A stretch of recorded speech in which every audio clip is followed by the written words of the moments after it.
নমস্কার বন্ধুরা, welcome to my channel SB explorer. তো বন্ধুরা, সকলকে জানাই শুভ সকাল। তো আজকের ভিডিওটা কী নিয়ে হতে চলেছে তোমরা থাম্বনেলটা দেখেই সকলেই বুঝতে পারছো। তো বেশি দেরি না করে ভিডিওটা শুরু করা যাক। তো বন্ধুরা, তোমরা সকলেই জানো আজকে থেকে কিন্তু শুরু হতে চলেছে ডুরান্ড কাপ, এবং ডুরান্ড কাপ শুরু হচ্ছে ডার্বি দিয়ে। তো এটা নিয়ে অনেকাংশেই অনেক রকম মতভেদ রয়েছে আর কি, থাকাটা উচিত আর কি। কারণ যেভাবে এই যে ডার্বি ম্যাচটা তাড়াহুড়ো করে শুরু হচ্ছে, এতে কিন্তু সব দলেরই বলতে গেলে সেইভাবে মোহনবাগান ইস্টবেঙ্গল তারা কেউই প্রস্তুত নয়। এইভাবে ম্যাচটা না দিয়ে আরেকটু পরে কিন্তু দেয়া যেতেই পারতো, তো কে আর বলবে, নিজেদের ইচ্ছা মতো কাজ করেছে। যাই হোক, এবার এই যে আজকের যে ডার্বি ম্যাচটা শুরু হবে সেটা তোমরা কোথায় দেখতে পাবে আমি তোমাদেরকে আগেই বলে দিয়েছি।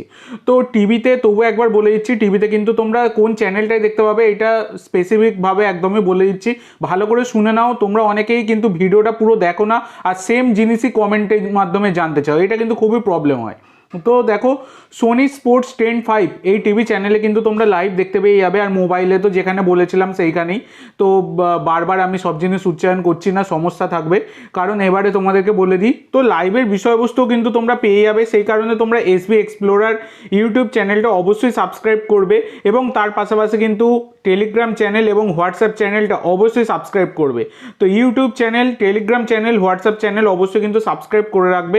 তারপর টেলিগ্রাম আর হোয়াটসঅ্যাপের লিঙ্ক কিন্তু ডেসক্রিপশন বক্সের একদম প্রথমেই দেওয়া আছে, সেখান থেকে তোমরা কিন্তু দেখে নাও এবং সেখান থেকে তোমরা জয়েন হয়ে যাও। তো আজকে এই ডার্বি ম্যাচটা বিকেল 5টা থেকে রয়েছে। তো ডার্বির আগে মোহনবাগান ইস্টবেঙ্গলের কোচেরা কি বললেন সেইটা তোমাদেরকে জানাবো।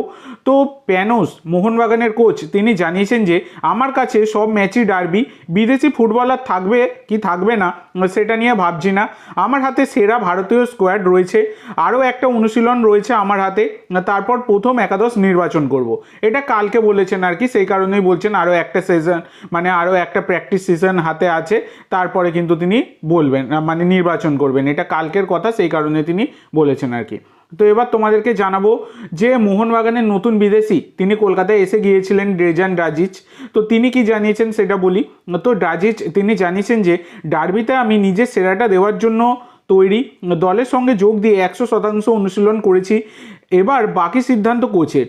এই মুহূর্তে সবচেয়ে ভালো লাগছে দীর্ঘদিন পর মাঠে নেমেও আমার কোনো চোট বা শারীরিক সমস্যা হয়নি, এটা কিন্তু ড্রাজিচ জানিয়েছেন। তো আজকের ম্যাচে ড্রাজিচের ফার্স্ট 11-এ থাকার সম্ভাবনা খুবই কম, নেই বললেই চলে। তো এবার তোমাদেরকে জানাচ্ছি যে ইস্ট বেঙ্গলের কোচ অ্যান্টোনিও লোপেজ হাবাস তিনি কি বলেছেন। হাবাস বলেছেন যে অতীত নিয়ে ভাবছি না, মোহনবাগানকে আমি সম্মান করি, কিন্তু এখন আমি ইস্ট বেঙ্গলের কোচ, তাই ইস্ট বেঙ্গলের জন্যই লড়াই করব। এছাড়া হাবাস আরও বলেছেন ডার্বির জন্য সময় অনেক কম পাওয়া গেছে, এত কম সময় একটা প্রতিযোগিতামূলক ম্যাচ খেলার প্রস্তুতি হয় না, কিন্তু ম্যাচটা ডার্বি, তাই আমাদের খেলতে হবে আর জিততে হবে, এটা কিন্তু হাবাস জানিয়েছেন। তো এবার তোমাদেরকে যেটা জানাবো যে কেমন হতে পারে মোহনবাগান আর ইস্ট বেঙ্গলের প্রথম একাদশ, সেটা নিয়ে আলোচনা করব। তো ইতিমধ্যে মোহনবাগান তারা কাদেরকে রেজিস্টার করিয়েছে সেই নিয়ে গতকালকে আমি ভিডিও বানিয়ে দিয়েছি, তোমরা দেখে নিতে পারো। এছাড়া কিন্তু তোমরা টেলিগ্রাম চ্যানেল বা ফেসবুক পেজ সব জায়গাতে ইস্ট বেঙ্গলের রেজিস্ট্রেশন লিস্ট তোমরা কিন্তু পেয়ে যাবে, কাদেরকে রেজিস্ট্রেশন করিয়েছে ডুরান্ড কাপের জন্য, সেটা কিন্তু আমি সেখানে কিন্তু পোস্ট করে দিয়েছি, তোমরা দেখে নিতে পারো। এবার হচ্ছে দেখো, মোহনবাগানের ড্রাজিচ তিনি কিন্তু এখনও অবধি পুরোপুরি ম্যাচ ফিট নয়, আজকে হয়তো প্রথম একাদশে থাকবেন না। আর আলবার্টো রড্রিগেজ তো কালকে সন্ধ্যেবেলায় এসেছে, তো সেক্ষেত্রে আলবার্টো রড্রিগেজ তারও কিন্তু প্রথম একাদশে কেন, রিজার্ভ বেঞ্চে থাকার সম্ভাবনাও যথেষ্ট কম, কিন্তু রিজার্ভ বেঞ্চে থাকলেও থাকতে পারেনি, এইরকম একটা সম্ভাবনা কিন্তু থাকছে আলবার্টোর। তো মোহনবাগান 4-2-3-1 ফরমেশনে দল নামাতে পারে।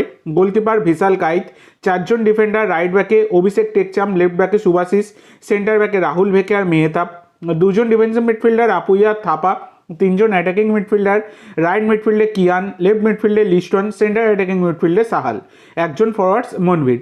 তো অল ইন্ডিয়ান ব্রিগেড নিয়ে কিন্তু মাঠে নামবে মোহনবাগান।